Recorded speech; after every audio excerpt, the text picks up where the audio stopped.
Okay, so this is another YouTube video. It's going to be about 10 to 15 minutes, and they're going to be talking about once you create a deal generation machine, what is the next step to scaling it. And it's going to talk about some of the because it's a learning experience. At the end of the day, man, this is business. I've told you I've invested tens of thousands into this, couple of years into this, and I've had some winners and I've had some losers. I've had some good times, I've had some bad times, I've had happy clients, I've had unhappy clients. Such is the nature of business. Getting into business and making things happen, with all due respect, it's not my job to make people happy and content. It's my job to make myself and others money and be fair and righteous in my deeds. So if I've taken money from somebody before in the hopes to generate them an opportunity, either I have generated them that opportunity and it's been successful, both of us, or I have issued that person some sort of resolution refund agreement. And the thing is, what I want to talk about, this is a bit personal, but it's also a bit behind the scenes of the way I run my own business. Because as I've said, I've got an accommodation business and a property deal trading business. Now, these are two businesses and one can be successful in either or. The reason I have both is because I grew up in property as a family business. I've said this and I'll continue to say this. I'm in business with my mom. We have an accommodation business together. I like that accommodation business. I like things about it. It's very good. It's a great business to be in. There's changes to the market industry. When I'm in Malta right now, I'm by the coast of Malta, in one of our accommodation businesses in Malta. Now, the accommodation business is the reason I'm in Malta right now, which is a blessing. I'm very grateful to be here, just to see this and be by the water. Big blessing. The deal trading business would give me the funds to come here, but I would be spending time here. I wouldn't be using my own accommodation. I could make money here, deal trading, and I'll talk about how I would do that and how I would do it differently based on my learnings. So I'm going to talk to you about some of my mistakes, man. I'm going to talk to you about some of my losses, some of the things that have gone wrong. Some of these are ongoing issues that have been, the resolutions have been put in place. Some of them are past issues and some of them are current. From those failures, I've learned good lessons. Now, let's talk about it. Let's get into it. The video's starting. It's going to be 10 to 15 minutes. Lock in. So, deal trading business. I'm going to be talking about a deal trading business right now. With a deal trading business, I do rentals, I do leases. That is what I do. That is what I'm engaged in. I don't currently sell properties. I've got ambitions to do that, but it's not how I make money right now. I don't make money from selling properties. I have endeavors to, I have ambitions to do, but it's not how I've made my money. I've made my money in two ways. I've generated lease opportunities and sold the access to those leases to people. I've had people pay me after I've the lease is secured. Would you like the property? Pay me. I can generate you a lease. Do you want to pay me up front and I'll get you opportunities? I've made money like that. Then next way is I've got accommodation. I've got a long-term lease. This is my accommodation. I manage it. I'm not giving away. This is mine. You can pay for access for a week, for a month. You can have it on a monthly recurring. That is another way I've made money. That makes way more money than the former, which is why accommodation business is technically kind of better. But a property deal trading business is good because if that works well, you want more of those. And the way to have more of those is to have the pipeline going.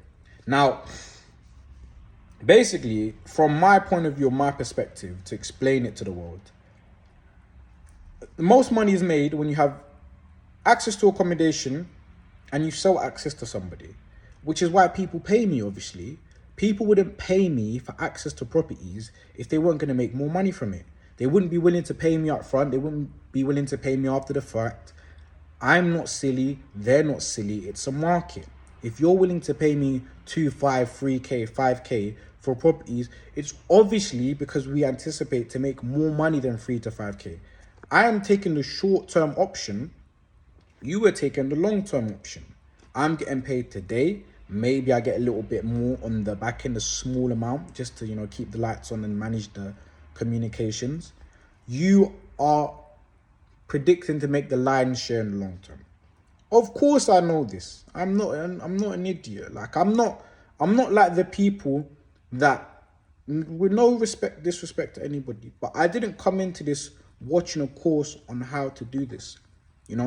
I grew up in the accommodation business.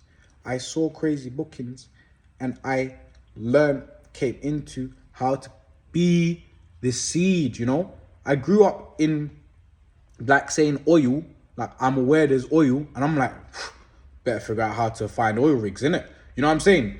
And then I charge people how to find oil rigs. Like, I'm giving you an oil rig. This is expensive. I could keep it for me, but it's too far from me. Now, if I find one for myself, of course I'm going to keep it. That is how a property deal trading business works if you're doing it good. It's like card. It's anything you flip. Watches, phones, shoes. You generate opportunities. You sell 80% to other people because it's not for you.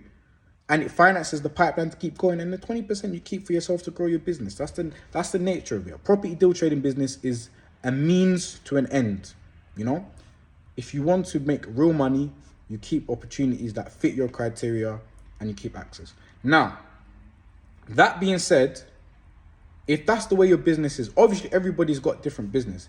If your business is like home improvements, like loft conversions, then, you don't keep loft conversions for yourself. You do everybody's loft conversion. Obviously, through all those loft conversion, maybe you do yourself a really good loft conversion.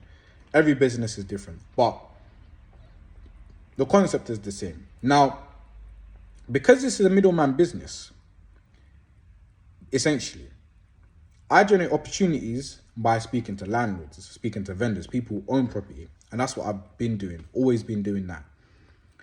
Now, the benefit of that is when good opportunities came on, we have a business ourselves. Our business is an end user. So we would keep some for ourselves. Sometimes opportunities will come up, but not useful for us, maybe too far, maybe too big, price, but it's useful for somebody else. Sell that for a fee. So you understand. Now, the way in which mistakes were made was I took upfront funds from people to invest into the deal generation machine.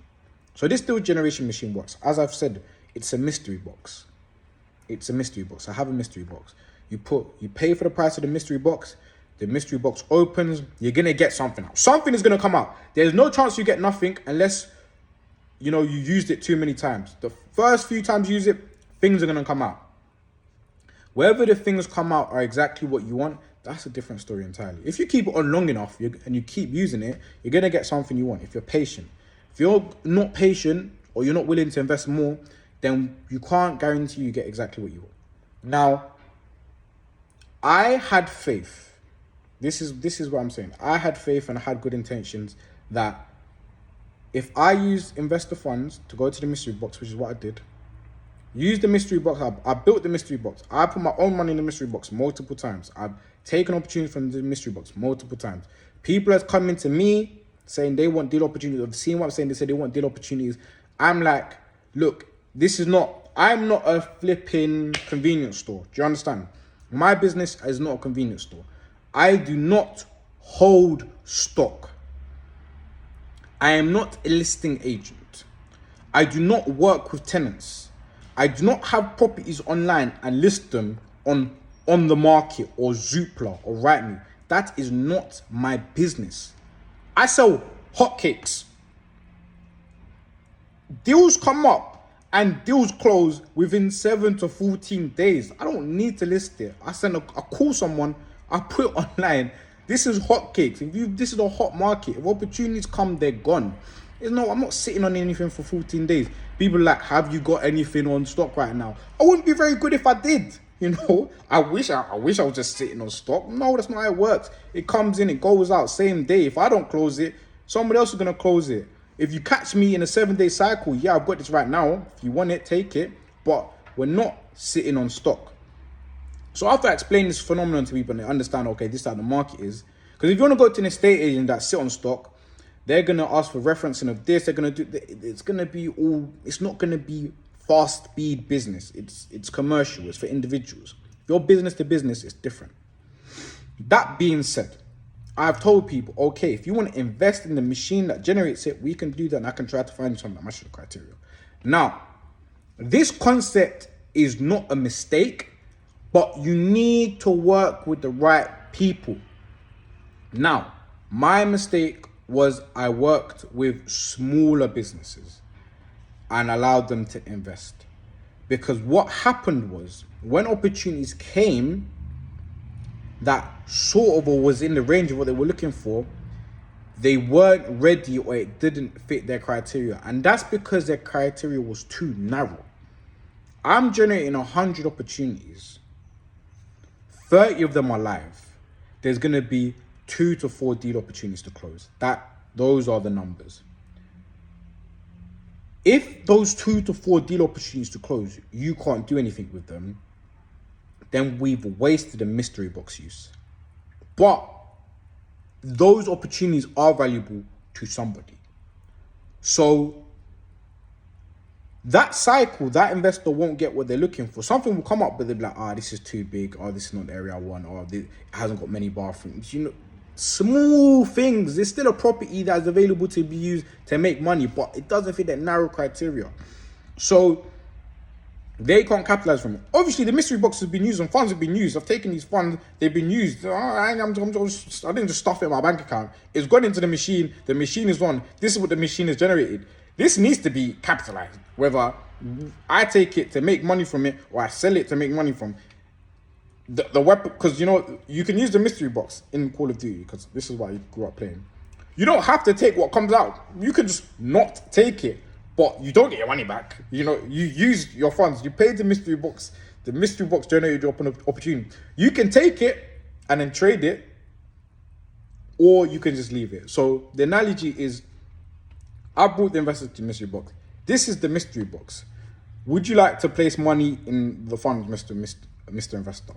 They pay for the mystery box, and they pay me for access to use the mystery box, because I spent money to generate this machine. That works. It didn't just... Time and effort and money was put to make sure the system works. They pay the mystery box, they pay me. The mystery box comes open.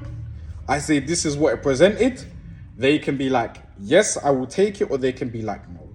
If they say no, I will always make the best use of the opportunity, because funds have gone into the mystery box. If I take the opportunity and I keep it myself and then get them the next one, fair enough. Or I take it and I sell it to somebody else so we can use it again so they can get the opportunity.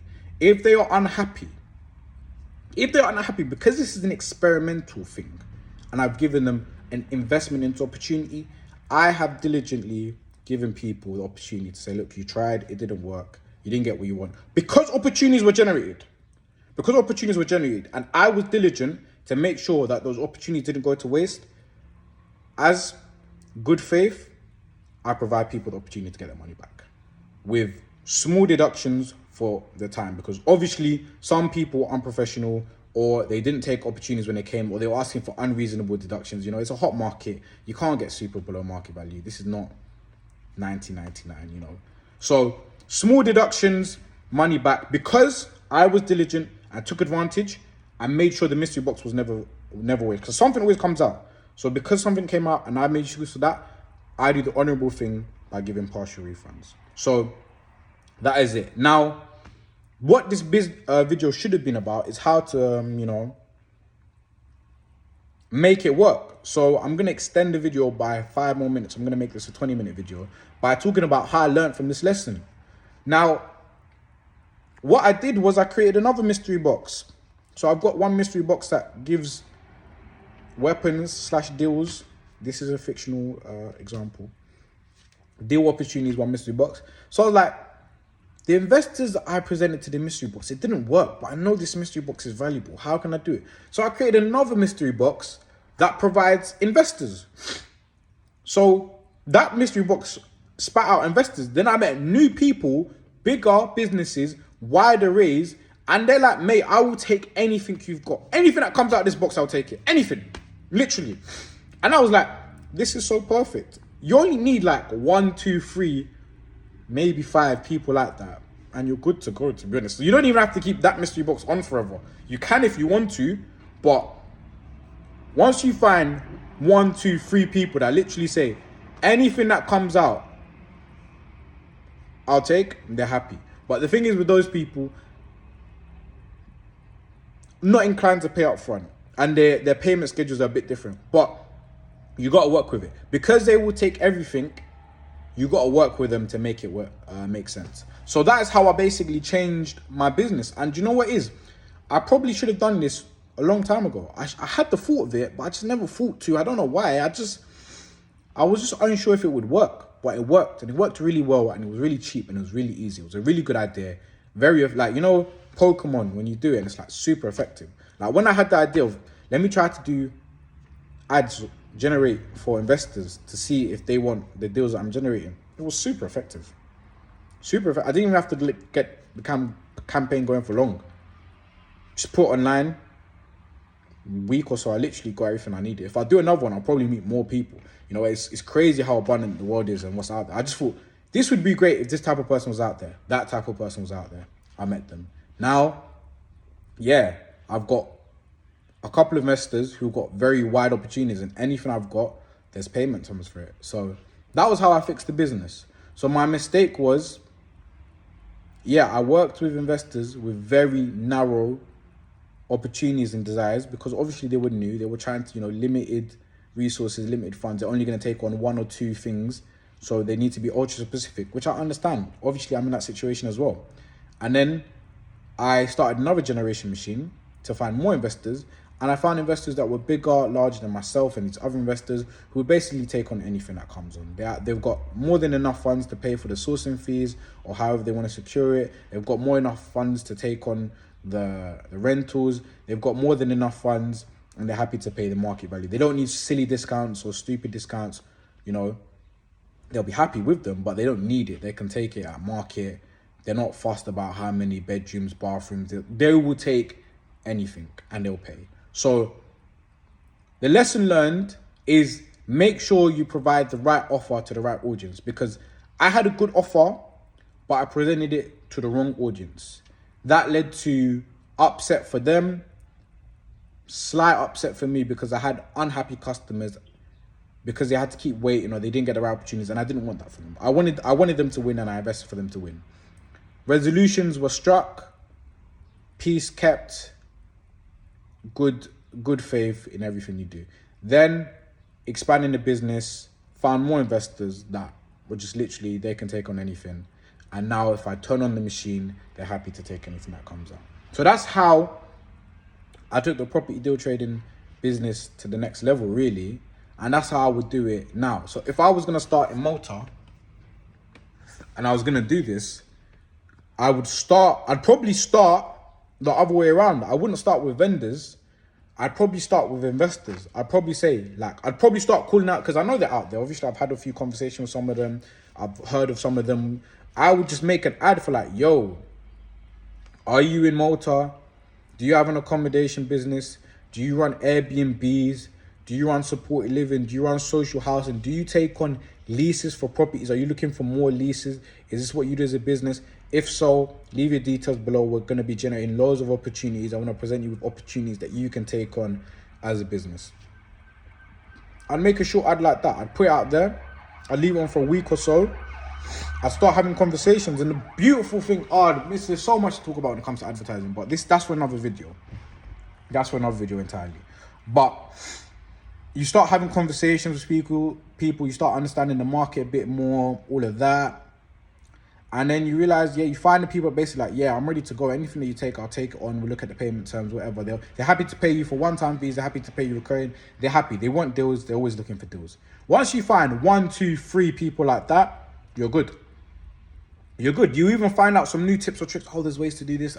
You can be like, I'll do this, da-da-da. Then we'll start the campaign for the vendors, as I told you. Vendors online. And now, do you know what the thing about that is? When I started advertising myself, I was always confident because I knew I had an accommodation business and I knew I had a network. So I knew I could make things happen with anything. When I had more investors, I got more confident because I know what I can do with things. If you have opportunities, you're not sure what you can do with it. You're not confident when you're speaking, and it shows. When I meet someone, I shake their hand and say, yeah, no, literally, I've got 3 other properties like this. I know the price, like it's working. Like I know I can do it. It's just if we can come to an agreement on the price, like we can definitely make it happen. But it's like I'm in an R-in, like I know I can make it work. It's just about if we're gonna be reasonable on the price. Like if you really want it gone, like you want it, like when you're the person who's got the money and you can make the money land today, tomorrow, and you can really do it, people are much more inclined to go with a reasonable offer versus, oh, so-and-so said I could get X, Y, Z, but you know, so-and-so's not here right now, and they tried and they're not calling, not picking up my messages. Sometimes you're gonna be that person when you're not sure. But if you're sure and you know and you say, yeah, I can do X, Y, Z, if you say, yeah, we can get it done today, tomorrow, get the money in the bank account, yeah, bang, you close deals when you got that confidence. So either it's got to be your business yourself, that you've got the, hey, I know I can do this job at this quote, or if you're a middleman, you're a deal trading business, you supply people, then you got to have confidence in your clients. So that's a quick lesson and story, man. 20 minutes. I don't know how I'm going to do the behind the scenes of this video, but you know, I'll probably show the campaign of when I did the investors. That's what I'll do. So if you see that video, I might be wearing glasses talking about the investor video. And honestly, so much cheaper than vendors, so many more. I've got a group chat, I don't need, like I had a group chat where I used to have investors, but I don't need it. I've got like 15 requests in it. I don't look at it because I've got solid investors right now. Like I literally good, like I filled up on investors. If I need more, I'll turn it on, but I should have done it 2 years earlier, man. Honestly, literally, I would have been flying. But I'll show that behind the scenes. So if you like that, check out that video. If you haven't seen the other video, sunglasses video, I'm talking about the first part of just generating deal machines. Watch that video maybe here. And if this is online, then you can see I like to talk about advertising and how I do this and make these deal generation machines and basically have an idea of who I want to get in contact with. I put a campaign together and then I literally find this person wherever they are. I get their name, email, number. I get on the phone with them, I have a conversation, and we get in business. They start paying me money. We start doing business. Literally, and it's only a limit of who I can think to contact and how to get in contact with them. So if you want to see more of that, how to do it for your business, and you don't have to be a middleman business like a property deal trading. It could be literally, I did this for plumbers, like way back. That they're not a good business, no offense, because you know their business is cheap. But if you do sales for property, definitely gonna work. Anything literally works. And if you've got a business like I mentioned, watch trading, shoes flipping, car sales, all of this would work as well. Anything. So yeah, if you're interested in that, you want to see me talk about this and see, literally I'll just go in this webinar. I'm going to be giving so much value how to actually do this, man. I'm talking a lot about how it works. I'm going to show you the back end, how to create. I'm going to literally everything step by step. I'm just giving it away for free, man. Just giving away the gems. And then if you want to work with me, you've got a bigger business, like you do sales development, you like one of these clients I spoke about, you want me to work together, let's work. And if you want to learn, I'm happy to teach and give away more free value in my community. So click the link below to watch the webinar. It's going to be a great webinar. Put so much effort and energy into it. Watch the webinar. If you want similar-ish length content, 10-15 minutes, watch another YouTube video. If you want shorter size, go to my Instagram or something like that to watch it. So that's Ace M Services. Click the link below in the bio to watch the webinar. One over here for the YouTube videos, or go to my Instagram. Thanks so much for watching. I appreciate you. Grateful for your time and opportunity and attention.